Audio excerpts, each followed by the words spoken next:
Hello and welcome to System Mastery, the podcast where we beat a dead horse, etc. I'm Jeff, and this week my partner John and I are going to take a look at a lesser-known White Wolf steamer, Scion. It's a tale of modern gods fighting modern titans, and every girl in it is a prostitute. Speaking of which, we'll be joined today by a new guest host, our good friend Claire.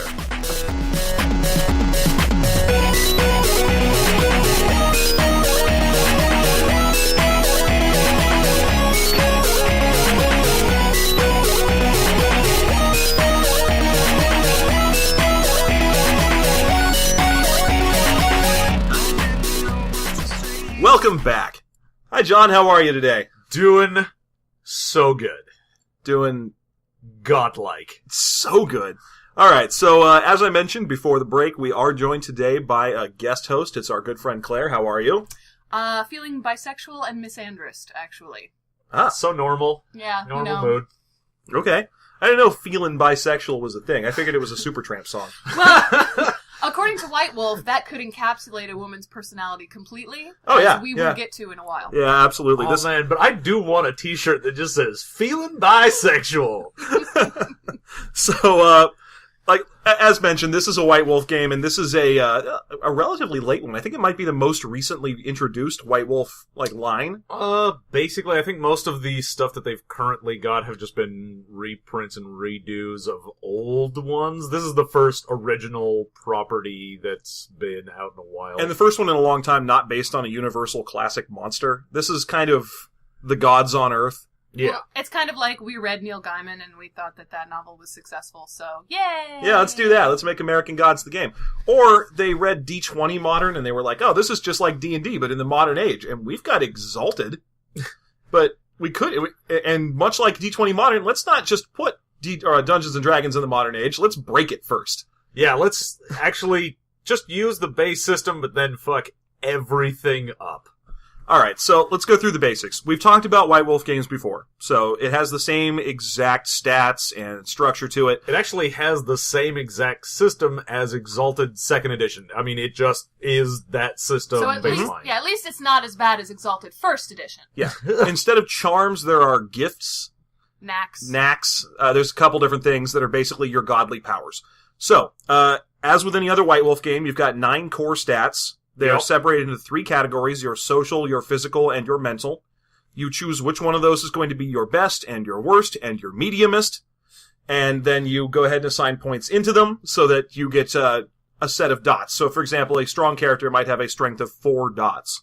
And that informs the number of dice you'll roll to accomplish tasks. Which, and generally speaking, the best that a human can be at anything is 5 dots. That is peak human for whatever. So, strongest person in the world, 5 dots of strength. The best at being smart is 5 dots. Whatever the word for that would be. Yeah. this sentence was a 1-dot sentence. Yeah. My skill in sentence building is 1 and a 3-dot specialty in fucking up. Okay, so as mentioned, there are specialties you can buy that apply to skills you can buy, but the end result is that you can build target blocks of dice. So you say, okay, what's your skill to hit someone? Oh, well, I have an agility of 3 dots, and I have a sword swinginess of 3 dots, and I have a specialty in exceptionally sword swinginess of 1, so I have a total of 7 dots, and here comes a helicopter. Okay. Sword swinginess? What the hell is this? Tales from the Floating Vagabond? No, it's Buffy the Vampire Slayer. I'm sorry, I forgot it was getting medieval. Okay, so anyway, it would be called melee or swords. Yeah, it would be melee. Yeah, Melee. and you get a set of. It's not Don't you melee. Oh, I did. Melee is what you use to attack tomatoes. Okay, so you end up with a set of dice. You roll that many d10s against a target number. So, for example, to hit a guy, he might have a defense of 6, and so you have to roll 6 successes on all your d10s, and a success is any die that shows a 7 or higher, where zeros count as 2 successes, and 1s count as super failures. But Kind of. It's tricky. only if you roll no successes in the ones. Yeah, because this is new White Wolf and not old White Wolf. This is not the fuck you punishing White Wolf where rolling for anything was probably going to get you killed. Okay, past that, it's just like every other White Wolf game in that you play as one kind of species, humans in this case, and then you choose a second thing that kind of counts as your race and your class. So, for example, in Vampire, it's your clan, and in Exalted, it's your caste. In this, it is which pantheon of gods you hail from, because you are playing as the direct son or daughter of a god. And even the ones that don't actually have children, they can adopt. Especially the ones that don't have children. I mean, that's just god magic. That doesn't matter. So, the pantheons that they include in the book are Greek, Japanese, Egyptian, Voodoo, and one more, Norse. There you go. There you go. Got them all. Did you mention the Aztecs? And the Aztecs. Oh, the Aztecs. You got the Aztecs. Yeah, right, he put as much thought into the Aztecs as the writers of the book did there. Oh my gosh, it's real sad. So, with each one of them, you get the basic gods that exist, that we kind of are familiar with from those pantheons. So, for example, when you talk Greek, you've got your Zeus, your Hera, your Athena, and of course, any of the ones that you actually know about, so your Greek and your Norse, where someone might actually know those pantheon of gods. There are more of them, and they seem to get a little more attention, whereas talking about the Aztec or Voodoo, they're like, we skimmed the Wikipedia article and decided to put in a few stats in there. Hooray! Right. Yeah, they go through, they're like, okay, I know that voodoo gods have the skeleton with the top hat, so we gotta put him in. That's Baron Samedi. And then Sambo, wait, isn't that just a setting on a keyboard? I thought that was a really offensive children's book. Yeah. So there are a lot of gods that you've never heard of, or if you're perhaps a voodoo studier or practitioner, you may have heard of them, in which case you're probably not going to like the book because I bet it's all wrong. Oh yeah, no, it's one of those things where you look at, say, the Aztec gods, and you go, all I know about Aztec gods is that I can't pronounce their names. Also, yes. Tezcatlipoca, what? Is essentially, I've heard that they did sacrifices, and so that is literally the only flavor that they have, and it takes an entire culture and boils it down to, I don't know, they cut people's hearts out, right? Sure, that's all they do. You know, the nice thing about that one is at least there aren't that many pureblood Aztecs around anymore to get super offended by it, because what they do to Japanese culture is just, it's just, oh, katanas, honor, duty, honor, duty, katanas. Manga. You know what's great? It's that, all the white people killed all the Aztecs. That's really convenient for us. Oh yeah, it makes it a lot easier for us to talk about that. At least it was mostly on accident. Yeah. 50% at least. Yeah, it wasn't me. It was smallpox. So it was you with the smallpox. Oh, in the South America. Study. Okay, so like I was saying, the Japanese gods are just honor and duty and yes, he's right, because they mention what the gods are doing these days. With each one of the gods, you choose your Scion as being the son of Zeus or the son of Thor. If you choose, for example, the son of Susano-O, one of the Japanese gods, then it tells you a little bit about what Susano-O is up to in the modern era, what they were like in the past, and what their interests are, and whether or not they like long walks on the beach. Now, there are 7 Japanese gods in this book. Of the 7, 6 of them are currently involved in anime production in some way. Yeah, they were like, okay, when they're writing down, like, Greek gods, they go, oh man, so Apollo does this and that, and I've heard all these stories, so he could have this interest or that interest, and it's really varied and interesting. Whereas they're like, Japanese, them Japos like the anime. Their gods have white painted faces and long penis noses, right? That's Japanese gods, and like weird beards that stick out like lightning bolts. No, they don't. No, they don't all look like paintings. Why are you doing this? Oh, they all like anime.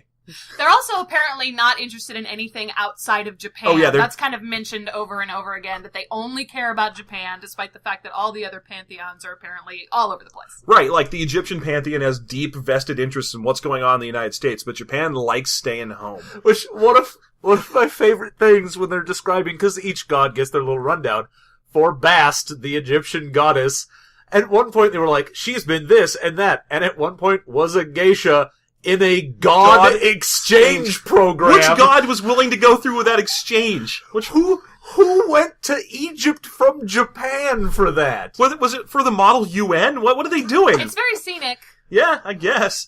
I do want to know which Japanese god went to Egypt and was something for like a couple of years. And what did they do? I assume they made Egyptian anime, given the description of what's available for the Japanese gods. Given the rest of the descriptions for everyone, I assumed their job was pyramid builder? Or prostitute. Well, yeah.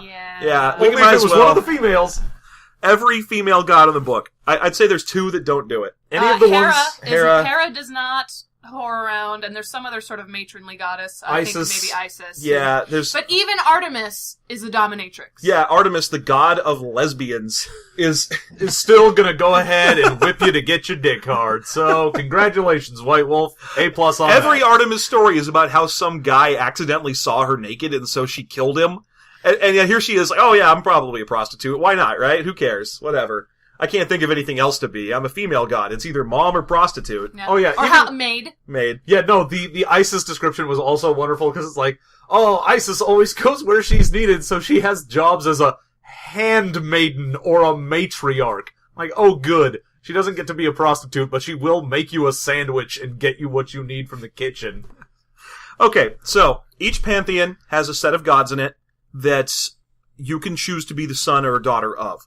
Once you do that, you also get to choose virtues, just like every other Exalted or White Wolf game. In most of them, it's the same 4 virtues. You've got conviction, compassion, temperance, and valor. This one doesn't do that. This one's got 16 potential different virtues you can choose from, and each pantheon has its own set of 4. So, for example, if you are a Greek god child, then you value compassion and valor and vengeance. And expression was the one that was real dumb. Yeah, expression. No, because the Greeks are all about art. Yeah. You know. Yeah, and I want my player character to be all about art. Yeah. Yeah. Well, I'm gonna get willpower points every time I just pause in the middle of a fight and make a painting, okay? Well, considering I took the purview power of plants. Oh my god. I even got up to the maximum plants, and so I'm real good at plants. We'll get to that, because this game's charm system has some really good ones and some unbelievable duds. Okay, so once you choose your god, you get to pick your virtues, because each pantheon has its own virtues. It also has, like John was just mentioning, purviews. Purviews are the fields of charm in this game. They're the powers that you get. And they are divided up into various godly kind of categories. Responsibilities. Domains, that's a good one. So basically, for example, Thor is the god of thunder, so he'll have a purview over weather and storms. Another god may be someone who ferries Hades will ferry the dead to hell, and so he has psychopomp, or the carrying around of souls into the afterlife. Which was a new word that I learned thanks to this game. Thanks, White Wolf. Yeah. So psychopomp, actually a useful word that they use. Another god might, for example, enjoy plants, in which case they'll take the plant purview, where every power in it is just make some plants grow, or make some plants grow faster, or you can grow a plant in a place where a plant might not grow. I love even the level 2 power. So you've decided you didn't just want to dabble in the plants. You're going to start putting some points into plants. You are dedicated to this. You are the daughter of Demeter. You are all about this shit. Mm-hmm. And it lets you get rid of some vermin. But not permanently, just whatever vermin are currently there. So you go, get the hell out of here, you rats! And then the rats get out of your corn. And then the rats come back to your corn, and you're like, God damn it. Should have just put up a scarecrow. I'd like to point out that plant powers, if you're imagining some cool poison ivy shit with sentient plants that beat up your enemies, no. No, it is, you can make a plant grow a little better, you can get rid of some vermin, and then the third power is also get rid of some vermin, or maybe make some vermin show up in someone else's garden. Oh. That's gonna show Lois her azaleas are gonna be garbage this season. I'll be the toast of the town fair. It is awful. And then, of course, you get into other things that just let you run around or walk through walls and stuff like that. Yeah, so you have awesome powers and cool things to do. You've got the basic superhero powers and then some god powers that are dumb. In fairness, I think this is a limitation of any, sort of attempt to write mechanics for different deities. I mean, we can look back at deities and demigods, and there are always going to be gods who have sort of domains and abilities that don't lend themselves to excitement and adventure, but it always seems like the writers want to include those anyway, if they're for, NPCs. Well, White Wolf is big on including everything for everybody, no matter what. Like, for example, they're always introducing that section that tells you the type of person you are. It has a different name in every book, but it's usually got things like, I'm a bravo, I'm a gallant, I'm a coward. And that's in every book. It never has any mechanical advantage. It's just a little... Yes, it does. Does it do it in this one? It Yeah, does you get in willpower Insulted for, as like, well. playing up to it or something. Exactly. Yeah, but everyone ignores it because it sucks. So anyway, they always include ones that no one would ever want to play. Like, what are you? Oh, I'm a conformist. I'm a coward. I'm a follower. Oh, yeah, I'm a follower. I'm a sheep.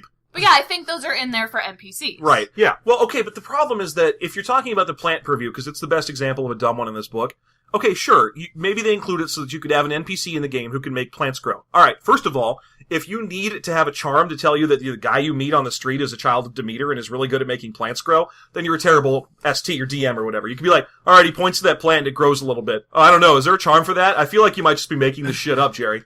Also, I'd like to see the roll. Yeah. Excuse me. And second, where's the imagination? If you have a character, you could turn that into a really good player character power stat by just giving it poison ivy shit. All of a sudden you can make vines grab people or ride around on a chariot made of flying leaves or something. But no, it's just make a plant grow slightly faster and also you are a living can of Roundup.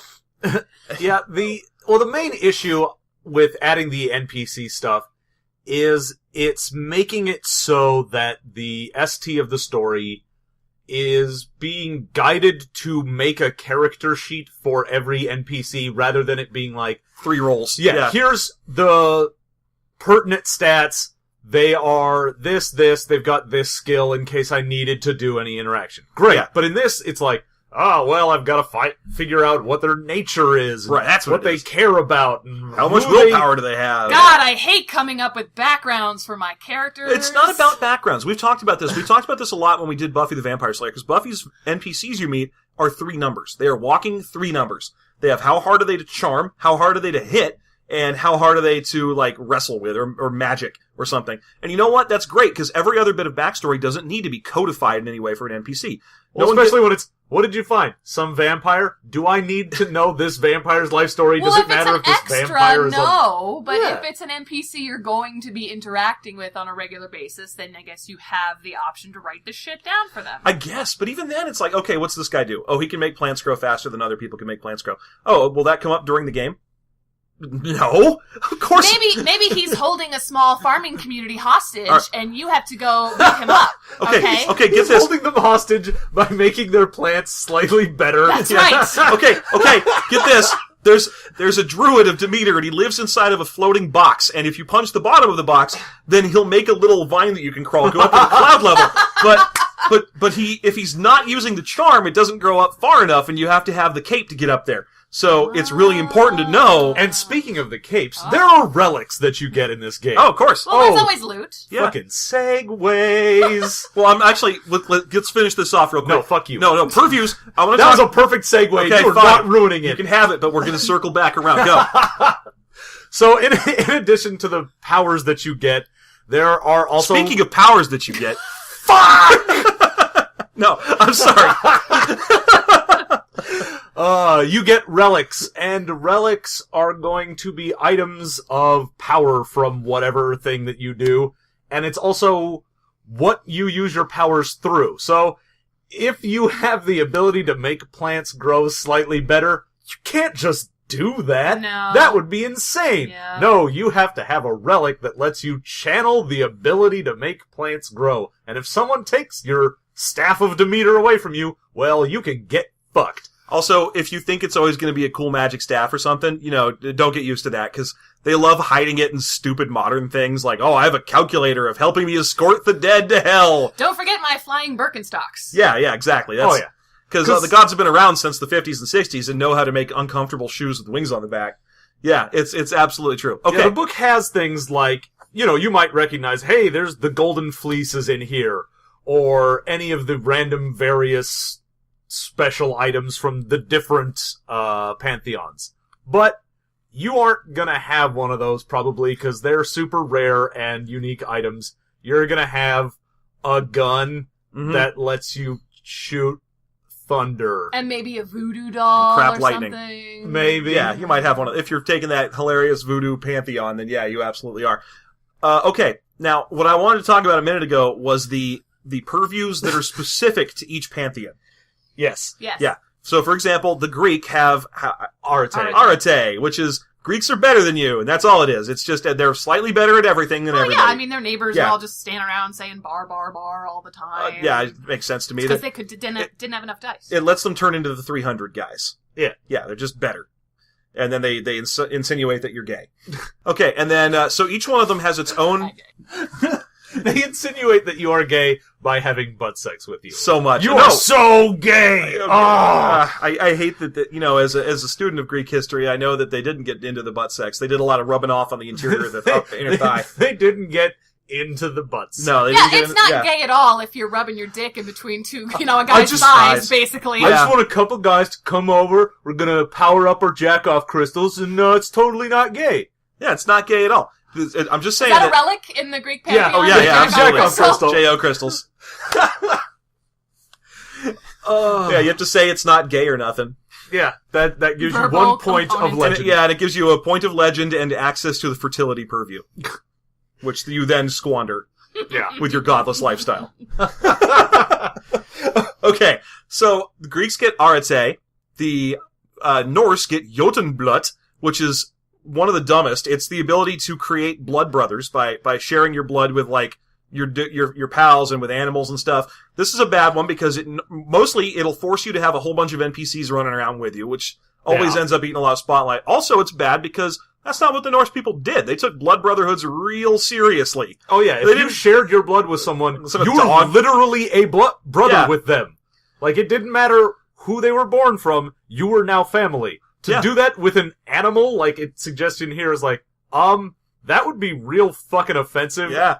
And it would basically equate your blood to that of an animal's, which is just dirty. Now, I did my research beforehand, and we talked about this on some of the forums a little bit, but there is a specific Norse god that exists who gets turned into fluid by other gods, and then that fluid is it's called like the elixir of inspiration or something, and it gets sprinkled around the world, and it turns people into poets and barbarians and what have you. It basically amplifies people. That might be where they're getting the Jotunblood storyline from, but they don't mention it. They just say, oh yeah, those Norse dudes were just sharing their blood with each other. Yeah, like, they were just throwing it around willy-nilly. Just dirty needles nonstop, man. I really prefer the Mesopotamian gods with like the sacred semen that's that's masturbated, just kind of snorted all over the place. Yeah, you know that elixir of inspiration.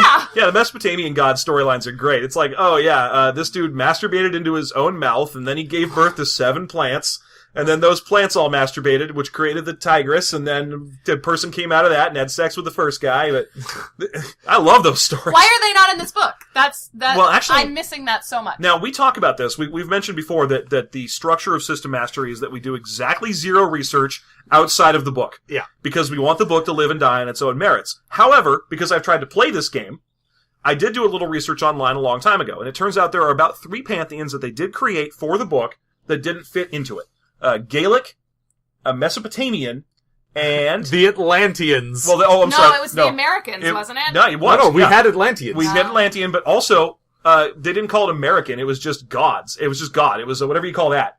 Judean or Judeo-Christian. Oh. Yahweh? Yeah, you could worship Yahweh. No, I think there's also a supplement where they have like Annie Oakley and like a Legends of Johnny America. Appleseed, American legendary figures. Yeah, yeah, I could see that. That'd be kind of fun to be like the child of Paul Bunyan. Oh yeah, because the general conceit with Scion, the first book is hero, and then you get demigod and god. So the progression of your character is you will become your own god. I am the god of apple trees. Yeah, so you would have a guy who's the god of apple trees. He's got the purview of plants. Oh, and that's Psycho terrible. Bomb Why did I do that? Because he walks around all over the place. What do you know? I just created a fucking god. Woo! Good job. All right. So to get through these real quick, if you have the South American, the Aztec pantheon, then it's all blood sacrifices. Yeah, it's all sacrificing yourself or other people's stuff. Yeah, so it's all blood sacrifice. If you are, what are some of the other ones? The Japanese purview, I do not remember at all. I'm sure it's got something to do with honor or duty or whatever. Probably more duty than honor. Duty. And so on. So each one of them exists, and most of them are terrible except for Greek, which means the Greek one is the best. Oh, the Egyptian one, Heku. Yeah, you get weird ghost powers, ghosty. Yeah, it's magic because they are more deeply connected to the underworld than other god groups, And so you get crazy fun god powers. Well, they are always, dying, coming back, dying again. It's just, it's an everyday thing. Yeah, their whole storyline is basically they constantly are dying, and then their organs are put in little pots, and then the little pots are opened, and their organs are little gods, and it just goes on like that. And I am being super offensive. I love it. So much fun. We mentioned it very briefly before, but the way you pay for these, instead of having, you've got your blood points in Vampire or your essence points in Exalted. In this, you have Legend. Yeah. Legend is sort of a twofold stat. Legend, your dots in that are how famous you are in the world. Yeah, how big your legend is. And it is also representative of how many points of legend you can spend on things. So if you've got chaos power, you're the son of Loki, you have the ability to spend a legend point in a scene and be unaffected by chaos. So you will be the eye of the storm. So if there's a landslide or a hurricane or a tornado or whatever's going on, you'll be able to walk through it. You won't be hit by anything. You get to ignore chaos for a scene, and it costs you 1 legend point. It's one of the best powers in the game because it is decidedly inventive. Because it actually mentions things like, okay, well, what describes a storm is really more up to the player being good at describing the scene than anything else. So, for example, you could walk through a riot without anybody actually coming near you or bothering you. You could walk through a stampede without anyone coming near you or bothering you.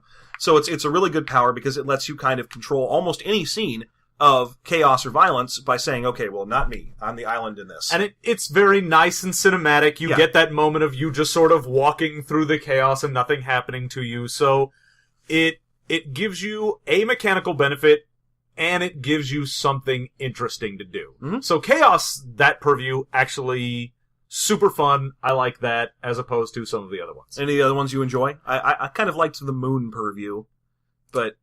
I mean, I'm okay with some of the fire ones. It's sort of basic, like you aren't hurt by fire. You can make fire exist without using fuel or oxygen, things like that. I didn't like some of the non-leveled ones. They have a couple. There is Prophecy, which is awful in any game that provides prophecy. You just don't ever want to let your players have that. Well, it's terrible because either you go, well, Jim wanted to have prophecy, so every game I have to write up some stupid, vague bullshit. Like, there's a fire that comes from the north, and it has a white rider on a pale dot, and it's all of the people you've ever known and loved in that dot. All that and more on Season 3 of Game of Thrones. And it's just awful. Or you just reply, this guy's the bad guy. He's gonna try and kill you. I don't even want to come up with anything creative. I don't know why they put those things in games. And they're in, like, every goddamn game. If there's magic, there's one of those augury spells. And I guess it's just because that's what, people thought actual magic was for in ancient days. Like, all that cutting open a fish and reading its entrails or looking at tea leaves or whatever. And the odd thing is, that's a separate power from prophecy. They also have mystery. Yay. And mystery is, you can ask questions. So prophecy is just, you get some random horseshit that the GM decided to tell you, whereas in mystery, you get to specifically go, hey, is that guy evil? And he has to answer you. But I've seen that distinction before, as I recall, in Dungeons & Dragons, Mark. There were two different spells for those two different things. Yes. Yeah. And prophecy is always the worst one, because it's always the GM or ST just trying to fuck you over. It's like anyone that had the wish spell. Like, I want this thing. Well, let me try and twist your words around. Here we go. So, prophecy, you've got mystery, and then the point-based one sort of is also just magic. Magic itself is separate from the sort of almost magic of the different purviews, in that you cast for realsies spells instead of just being able to control one aspect of something. And they are terrible just as they were in Exalted. Oh yeah, no, you don't want to cast spells. They're kind of dumb. Like, maybe you can use it to, I don't know, summon a ghost or something. Who knows? So, you've got, aside from the ones like that, and then the purviews and all that, you've got the ones for each Pantheon, and those are your basic activated powers. You then have some passive powers in your attributes. Attributes. They're called like epic attributes. Epic attributes. So, for example, your character is heroically strong or devilishly clever. Prostitutishly beautiful. So you decide whatever thing you want to have an epic attribute in, and you can get in this base game up to 3 points. Mm-hmm. So every time you get a point in that, you just get more auto successes. And it doesn't go up in a 1-to-1 basis. So your first point... logarithmic. Get you 1. Your second point, get you 2. Your third, get you 4. I don't want to spoil anything for Scion Demigod, but your third point, fourth point gets you 8. Yeah. Sure, why not? And then it just keeps going up by 16, 32, 64 until the point where you're having 256 auto successes. Yeah. Yeah, that's in the third book of this set, which again, I apologize for going off our trail of never reading another book. You guys are just breaking the rules. I know. You're mavericks. You know what's the worst part is I think this is still in print. Yeah, well. Come on, not really. As much as any White Wolf book is still in print. They're trying to make a new edition of this. Yeah. So Get more ghost rapes. Oh, yeah. That's what's going to happen in Heku, is you're going to be able to contact ghosts and then rape them. Yay, rape ghosts. You're going to be able to get the ghosts of prostitutes past. And the ghosts of prostitutes future. Which is rape, by the way. Spoiler alert. I do. Are these the sexes of things that will be, or things that only might be? I do anything except liver stuff. It's still in a jar. So, yeah. And like every White Wolf game, dexterity is the most broken of everything to put points into, because it gives you auto successes to whatever role your stat is in. So, if you get epic charisma, you get auto successes to any charisma roll. Now, for dexterity, not only does your epic dexterity add to auto successes to any attack, so whatever attack you do, because it's all based on dex, you will be more likely to hit. Mm-hmm. And because it's using the Exalted 2nd Edition system, the extra successes roll over to damage. Which means it's better than strength. So you'll do more damage. And it also adds to your defense value, so you are less likely to be hit. And it makes you just faster and better at sports than it would normally, so you get like 4 amazing benefits out of getting epic dex, whereas everything else is like, I don't know, you can lift more, bro. Yeah. So special alert to the folks who are currently writing Exalted 3rd Edition. I know you guys are listening to this. Totally tuning in. Absolutely are. We know some of them are, actually. Yeah. But if you are listening, fix this. Please take something away from dexterity. At the moment, it's the only stat you need in the whole set of all 3 of the physicals. Oh, yeah. Because perfect defenses are better than getting hit, and doing extra successes through hitting is better than doing extra successes after hitting through strength. So, please, fix this. I will say one thing in defensive strength, which is that clinching is broken and always has been. Oh, yeah. So broken that most of the time it just gets ignored because it's too complicated to bother with. Yeah. By broken, I mean overly powerful. Yeah, I know, absolutely, I agree. That's the case in most games that it exists in. Because it shuts down action advantage. So, anyway, please fix that if you can. So yeah, in addition to the attributes, the epic attributes just giving you extra successes, you also get knacks. Every point of an epic attribute gives you a knack that you can do. So, let's say, because you're not an idiot, you put points into epic dexterity. You can get a knack. In My Sharona. Yes. Sorry. Thank you. Clap. Clap. The knack. That's the band. Yeah. That did that. I don't know if you knew this. There's a band called The Knack. Now, City I was of going to Violence. say, you know how there's some words that just get on your nerves, like ointment or moist? Knack has become that word for me after reading this book, and I don't know why. There's just So something... knack. Okay, so you could get a knack that is Moist? untouchable. And untouchable doubles the DV bonus that you're getting from your epic dexterity for a scene. So in addition to just being better, the knack also makes you better. My Sharona is really, an improvement to my morale, so it does make me better. It makes me a better Yeah, person. My Morale was a way worse song than My Sharona. I'm really glad they had the 2nd edition Woo! Hey now! Okay. All of them have goofy things, and there are a couple that are okay. So like, let's say you've got epic charisma, you can actually do something to shut down the guy who's got the epic dexterity that's just gonna kill you by having a knack that lets you immediately end combat and start talking to someone, and they have to pay attention to you. So if some guy goes to swing at your face, you go, hey, hold on, let's talk about this. And he has to stop fighting. Now, you know full well that this is White Wolf, and it's not by saying, hey man, let's talk about this. That's show your tits. Yeah, exactly. That's what power that is. That's tits or GTFO. And it doesn't even matter if you're a girl or not. It's really just show your tits. Yeah. Guy takes off his shirt, which, by the way, the amount of shirtless men in this book is also anyone who's like, do you have a strength higher than 3? I'm sorry, you are too ripped for shirts now. Even if the description specifically says, so-and-so likes to dress as a conservative Japanese businessman. Photo, shirtless, tats everywhere. He's a surfer. Flaming wings behind him. Yeah. He's just like, oh yeah! Can you tell me where my beach ball is? I think it's over there. Oh! This is a little visual podcasting for you. Just a little. Just so you know, he's doing those flex things. Yeah. Yeah. And now John is flexing, showing where the beach ball would be. Hang on, let me do some Foley art. That was my stretch and flex noise.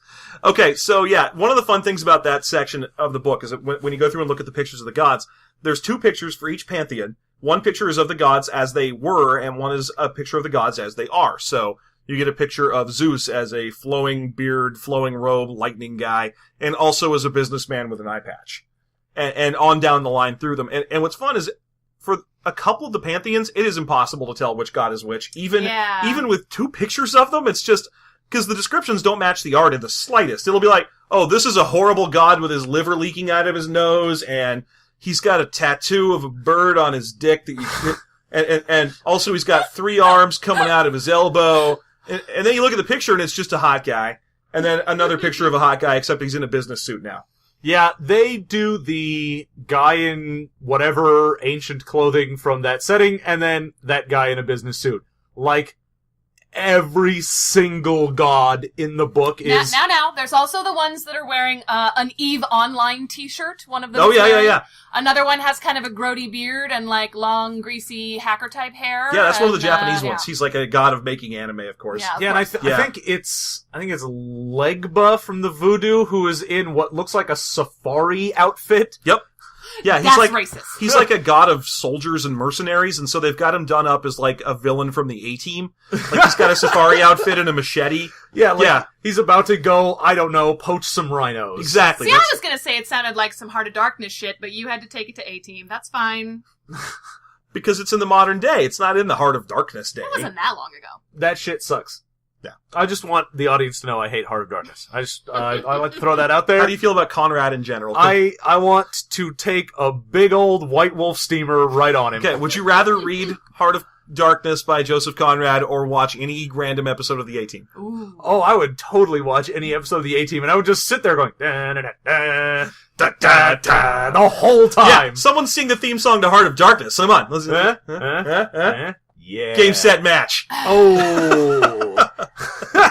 So the gods are basically drawn as hot people and prostitutes, and occasionally one of them is skinny and ugly. But then as soon as they whip around back to the modern day, they are just right back to being hot people and prostitutes. Yeah, even the ugly gods, the old picture of the gods will show them like, this dude's all mummified, messed up, and then it shows him normal, and they're like, he just looks like, I don't know, some professor. Now, that's not the case for, who's the flayed god in the Aztec Pantheon? the one Aztec Pantheon. He's wearing a suit, but he still looks all skinny and weird. Yeah, so he looks like an extra from a vampire movie. In his second modern day picture, he's like a skinny guy with talons for fingers, wearing like a short sleeve church shirt. He did look a little Mormon, now that you mention it. Yeah, I kind of think that's what that's so offensive. You're going to make our Mormon listeners so angry. All those Mormon listeners. Those skinny-fingered Mormon listeners. You know the ones with talons for hands. Those skinny fingers. You heard it here first, people. That's a brand new stereotype. Yeah, one of the other things that this book does a lot of is fan fiction. Oh, God. I was saying before that the first 90 pages of this fucking book is just some bullshit about the son of Thor, finding out he's the son of Thor, and then he has to fight some monsters. Monsters in this game, by the way, are the Titans. Yeah. And it's not fan fiction because it's in the book. It's the core Scion book. But you know what? You read it for even a minute and you're like, no, this is some fucking fan fiction. That's what this is. Yeah. And I'm not even masturbating, so what is the point of this fan fiction? Yeah, the beginning story is probably about 30 pages at least. Yeah, exactly. And the whole thing is just, you made up this character, it's your character, and because you couldn't come up to me in the game store and tell me about him... Let me tell you about my D&D character. I have a half-elf bard and fuck you. Go away. What about my location made you think I would want to hear about your character or your magic deck? Yeah, so they basically do 30 pages of that, and then throw in more at the end, like probably at least the last 70 pages of the included adventure is mostly them just jerking off on their own setting and being like, hey, so they're all in Vegas, and like the Greek god representative is at Caesar's palace. Do you get it? And the Japanese one is at the Imperial Palace. Okay, wait a minute. If I'm an all-powerful deity, I'm not fucking staying at the Imperial Palace. And the Aztec one is at Rio, which makes fucking perfect Rio. sense. Taco Bell. No. I like that they didn't also have anything for the Norse god, because no one has themed that. They're like, they're at the Excalibur? Well, Also a shithole. They're there on a Thursday. The only part of Norse mythology that somehow clawed its way into the English language. There you are. Yeah. See, and I think if you at least went like, the Norse are staying at the Hard Rock Casino, because fuck you, they're metal, we don't even care. That would be okay, but no, they couldn't think of anything, and they're like, I don't know, the Excalibur is ye oldie times, we'll just put him there. He's at the Sands. He wants to catch a Penn and Teller show. Whatever. Fuck you. Who cares? You know what? That one's just not a joke about the Pantheon he's from. Yeah. That's all. That's all. He's at the Bellagio because he's a classy motherfucker. Yeah, he's like, you know what? I'm We're staying allowed at the one. Wynn because fuck you, I'm a god. Yeah, I'm staying at Binion's because fuck New Vegas. Yeah, there you go. That's where the Egyptian gods are staying at. I don't want to stay at the Luxor. That's a shithole. I'll be at the Golden Nugget. This is some Vegas inside baseball from three people who probably haven't been there in a combined 50 years. So, okay. As mentioned earlier, this game does come with its own type of bad guys. Because the gods don't like the Titans, and the Titans don't like the gods, and everybody hates the Jews. And in this case, the Titans also have kids, and they're like evil monsters, and they're called the Titan spawn. Yeah. And they're all really ugly. And FYI. that'll mostly be the creatures of myth that you've heard of. So Titan spawn will be things like, you know, a nymph will be a Titan spawn, thing like that. No, it's a little bit. nymphs are. It's villains. It's villainy things you've heard of. So your frost giants. Frost giants, Nuk Elavi, if you kept the Celtic pantheon in the game, all those sorts of things. Anything that's a monster, minotaurs. Those are all Titan spawn that you may have to fight. And of course, since minotaurs can't walk down the street, they just look like people, ugly people, sometimes prostitutes. Sometimes ugly prostitutes. Sometimes, but probably not. Sometimes mostly prostitutes.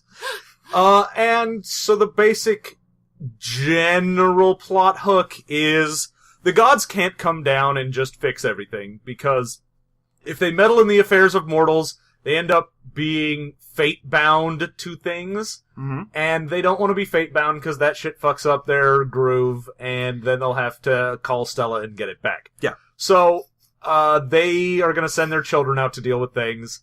And also, the way into the underworld got blocked. There's some blockage there from the Titans, because they decided to bust out of their prison, and it fucked up the road to the underworld. Yeah, busting out of prison seems to be kind of a theme for White Wolf. Busting out of underworld prisons. There's a lot of that. Yeah, there's always some powerful thing that's being kept somewhere, and then whoops-a-daisy. One of the things that always gets me about reading Rift's books is that they create these villains that are invincible and stupidly... usually they're not all that hard to shoot at. They just have so much damage to get through that they're useless to shoot at, and then once they start getting anywhere near low, they just dimensionally teleport away for free. White Wolf doesn't go that bad, but the top-level villain in a White Wolf book is always that. It's always like, what powers do you have? Oh, I can just leave anywhere whenever I want. No problem. Yeah. At least with Scion, your character gets to that level.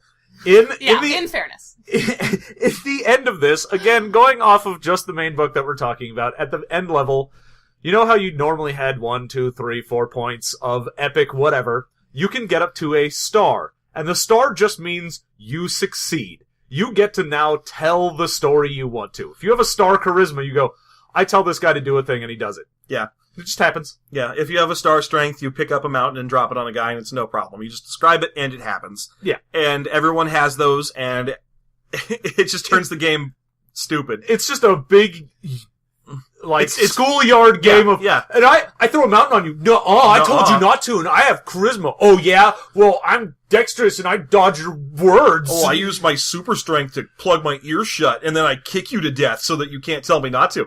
Well, I show you my super tits. And I find that completely appropriate for NPC gods if you were always going to stay at the level of a Scion, because on the other end of the extreme, you have 3rd edition deities and demigods, where a level 30 epic character could just kick a god's ass. It wasn't even a problem. Yeah. Oh, yeah. Well, I mean, you could get to a point where even a low-level guy was just like, you know what? I convinced this god to give me all of his powers because I am the moon. If there was ever a mistake they made in Dungeons & Dragons books, it was to release stats for all their gods, where they were just like... If there was ever a mistake they made in D&D, it was releasing books. Yeah. Clearly they fixed all their mistakes by releasing 3.5e. Clearly, and let us all continue to play it forever. I can't live this lie, people. 4th edition for life. Oh shit, you just lost like 20 of your please comment below and tell us how much 3rd edition is better than 4th, because we love to hear it. We know that it's all about feel and real D&D, so please tell us all about that. I would love to bathe in your hate. Oh my god, could someone, if someone could get to the comment board and tell us that 4th edition is tabletop WoW for babbies, that would be ideal.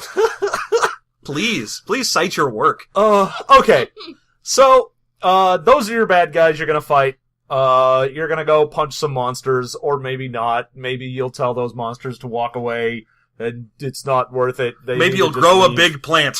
Maybe, just maybe, if you're real lucky, you'll get a decent crop of peaches this summer, and maybe you'll make a good pie and give that pie to that Titan, and then, I don't know, be a prostitute. You give a pie to a Titan in exchange for his yo-yo, and then you give that but if yo-yo... you give a Titan a pie... You give that yo-yo to Thor because he lost it in exchange for his hammer, which you loaned to Loki, and then Loki gives you a pie again. There's a lot of pies in this story. That's a cool story, bro. Sorry, I don't know where I'm going with this. There is a lot of pie in the story. But it costs money every time. Yeah, just to riff on the misogyny for a while, the art is not as bad as the heights, or shall we say, the lowest points of Exalted. Yeah. There's only 2 nipples in this book. Female nipples. There are lots of male nipples, as John was saying. There's one photograph where a woman is in bed and one of her tits is showing. Not the other, just one. Yeah, it's a little classy, because you just see one. She's got the covers up, but she apparently decided, you know what? This tit's a little hot. I'm gonna let it breathe. You know, it's like the temperature of the room's a little weird. You don't want to be totally uncovered or totally covered. Yeah, you know how when you put one foot out underneath from the covers, it's like that, but with tits. And there's another one of a nymph, and she's kind of coyly turning around, showing one, whatever. There's the whole prostitute thing, obviously, where probably 90% of the female goddesses, one of the things they mention is being a prostitute. And, okay, aside from just the Frank Miller horse thing, being a prostitute usually sucks. Yeah. Like, there's your happy hooker who has a nice, classy escort business in D.C., she's banging senators, whatever. 99% of the time, that is not the case. You have been sold into this, you are in some horrible crack brothel. Again, I'm an all-powerful deity, I'm not staying in the Imperial Palace, and I'm not gonna be a sex slave. Which, the weirdest thing is, even the, like, non-prostitute things that they say are also just stuff like, why would you do that? Right. Like, I mean, you could... Sometimes he shows up as a janitor, and you're like, no, he doesn't, fuck you. You could sell the prostitution as a thing a god would do. It makes some sense if you're digging deep into your pantheon stories, like how old churches used to have sex slaves that lived in the church because sleeping them was some sacrament.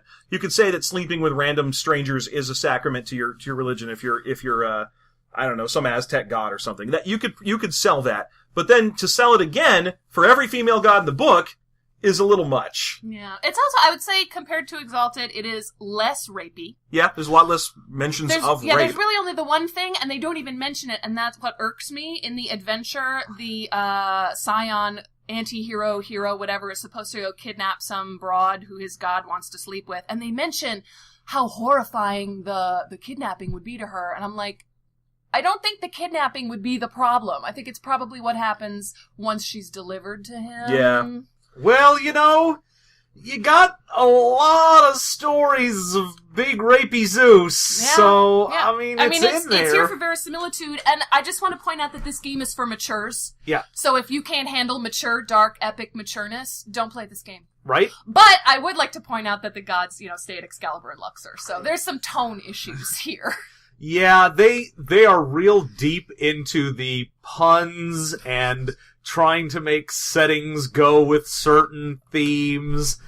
And then the goofiness of that just doesn't fit with a lot of the more dark, gritty things. I think you have to play this game one of two ways. One, you can play it as kind of the epic, we're in the Hero's Epic Journey. of Gilgamesh, Hero's Journey. Or you can play it as Lost Girl, basically, where it's extremely goofy and there's puns all over the place, and your hero's name is Horus, and he's the son of Horus, the Egyptian god, and he's from Cairo in the Midwest, and his uncle's name is Seth, who's the son of Set. Right. You can keep doing that. That's playing American Gods. Yeah. Yeah, it's American Gods where basically all you're playing is mystery gods come up to you and it's fun for you as the player to go, oh, I think this guy might be, wait, hang on, could he be, are you low-key Elias Smith? Yeah. Or, he could be throwing in gods from pantheons that aren't in the book, so you'd be like, I think this person might be Kwanan, the 100-handed one, because they're described as being very good at table tennis. And, like that sort of thing. Well, no, it's this book, so it would be, he's described as being very good at hand jobs. He has lots of hands for hand jobbing. That's the other thing, there's all these female prostitutes, not a single rent boy in this book. No, although they do mention the gay as a noun. The gay, yes. A closeted gay is mentioned at one point. Yeah, so that happens. Yeah. Okay. And what I was alluding to at the beginning was in the description of the Amazon, which is one of the types of lesser immortals, the sentence is something like, you could best describe an Amazon's personality as bisexual misandrist. I'm like, really? Those are the characteristics you want to emphasize? That's quite the personality. Exactly. My personality is bisexual. Yes. Yes, please. I've got a straight personality. Okay. StuffStraightPeopleLike.com. So... I hate you and I hate that I'm fucking you. Yes. Alright, so, like we always do when we wrap these up, I'm gonna go around the table and I'm gonna ask each person what their favorite and then their least favorite thing was about Scion Hero, which is the full name of the game. And, just tell me what your favorite thing was. John, why don't we start with you? What's your favorite thing about Scion? God, this is a game I really, really wanted to love, and the reason that I did is I love the conceit. The born of a god, the demigod in a modern day era, the gods being sort of present but aloof, and trying to do basically the Neil Gaiman American Gods as a role-playing game. I was super excited about that. It's my favorite thing about the game is the idea behind it. And then they just... You don't love the game. You love the idea of the game. I put the game on a pedestal. I understand. I feel roughly the same, because the first time I flipped through this book, I was like, oh shit, this sounds like a great idea. Alright, Claire, what's your favorite thing about Scion? Well, I was going to say the conceit, but I won't copy John. I feel like you guys will disagree with me on this, because we've had similar somewhat conversations regarding But it's the Exalted. prostitutes. It's the fate binding. I really think Okay. the fate mechanic is interesting. Within our group, we've had arguments sometimes about mechanics that take control away from a player and make your character do something that you wouldn't necessarily want them to do. And sometimes that sucks, but sometimes it opens up interesting character development and narrative opportunities. So the fate binding thing that sort of creates coincidences and, makes you keep encountering the same person over and over again. There are penalties if you don't help people or bonuses if you do help people. So it's kind of a subtle nudge towards, making your character do certain things. I really liked the way that was put together here. Actually, yeah, I'd say the fate No binding problem. mechanic is the least offensive of all the mechanics in the Yeah. book.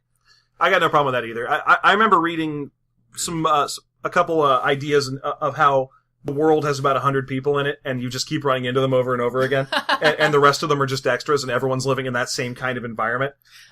Solipsism. Yeah, well, that in this game actually incorporates that and makes it a rule. You keep running into the same people because you're bound to them. Even if you're not especially strongly bound to them, they're still part of your own individual pantheon. They're the people that you meet when you're walking on the street. All right. And, Jeff, your favorite thing. Whew, I'm gonna go ahead and say I really like reading the descriptions of the gods in this book. And I'm gonna say it's kind of a hate-like. It's my favorite, it's my favorite thing about this book. I'm gonna hate Your fuck favorite these thing descriptions. to hate. Yeah. Anyone who knows me well will tell you that You're all an I asshole. do, I'm an asshole and I'm a grump and I like to just hate on things. And He anyone is who's listened, nature critic. this is episode 17. If you're subscribing to this, you knew that already. Come on. You knew what this was. So I really like the descriptions of the gods because they are all prostitutes and it's so racist. It's just awesome. I love flipping through it and going, yeah, I want to be this guy because he's the Japanese god of swords and storms. What would he be doing these days? Making Cowboy Bebop? Of course he would. That makes perfect sense. So yeah, that's me. John, your least favorite thing about Scion, Exalted, Hero, whatever. City of Violence. Of violence. Of Joe Rune. I'm gonna go with the epic attribute progression.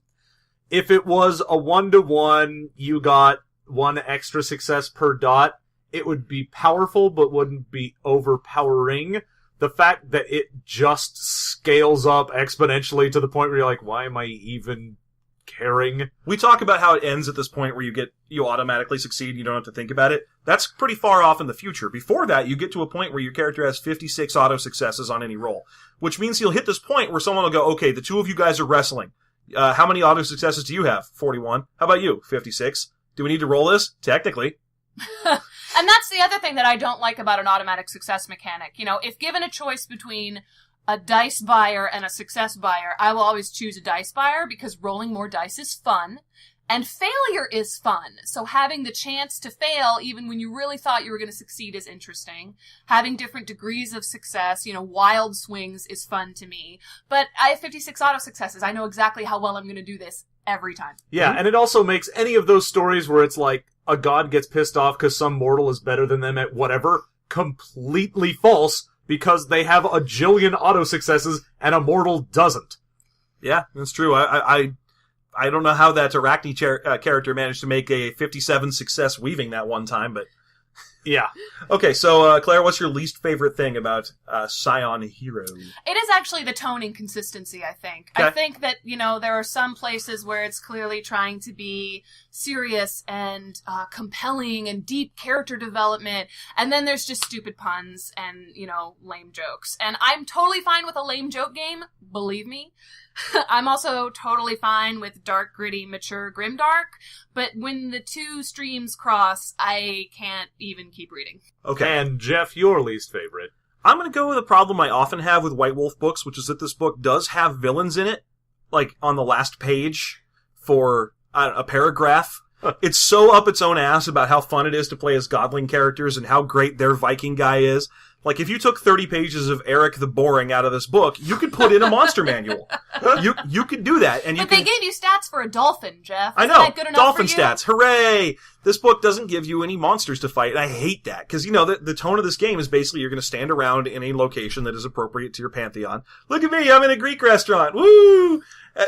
What are you doing? Oh, you gotta fight these Titan spawns. What are they? Oh, the book doesn't tell you. You probably have to buy another book. Except I already know that's not true, because there's only 3 books, and all 3 of them are just more of this bullshit. No splats. No, the later books at least do give you some things Yeah. to fight because they didn't have to fill it with character creation. They didn't skip down on the fanfic Clearly. library But they did get rid of character creation It needs more monsters you can fight. It needs to have an easy access to a bestiary so that you can have something to do in the game other than stand around and joke about how other people can't figure out yet that you're probably the son of Isis. It's also funny that this whole book kind of starts with a conceit that you've never role-played before. Oh, they all do. There's even a sentence where, like, now we're going to talk about the numbers, but don't be scared. Yeah. It's easy. And there's the whole adventure written out, and there's stock characters, and there's stock antagonists. But now you're expecting this person to sit there and stat out a frost giant or, various other beasties. Give them the beasties. You should, we should come up with a 1 to 10 scale for how much the beginning of the book assumes you know about role-playing games. Because the problem is, when we're talking about any of these old games from, like, the 80s or early 90s, and there actually is a fairly decent chance that nobody knows what the fuck a role-playing game is, or maybe you picked it up because it was, Indiana Jones, and you like Indiana Jones, let me pick this book up. But no one is like, I know what Scion is, so you're not getting anyone coming in from a property. No one's first game is Scion. No one's like, I'm gonna get that and figure that shit out. Yeah.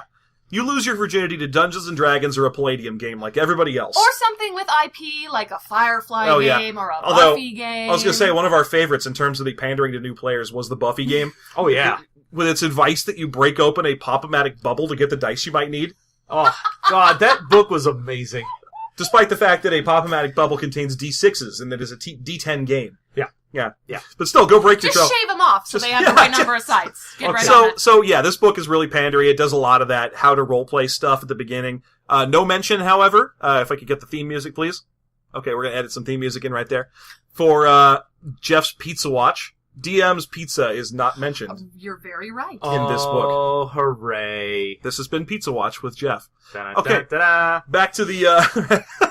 We're not really going to edit in any theme music. We're just going to leave in an awkward pause. And, okay, John, would you play Scion?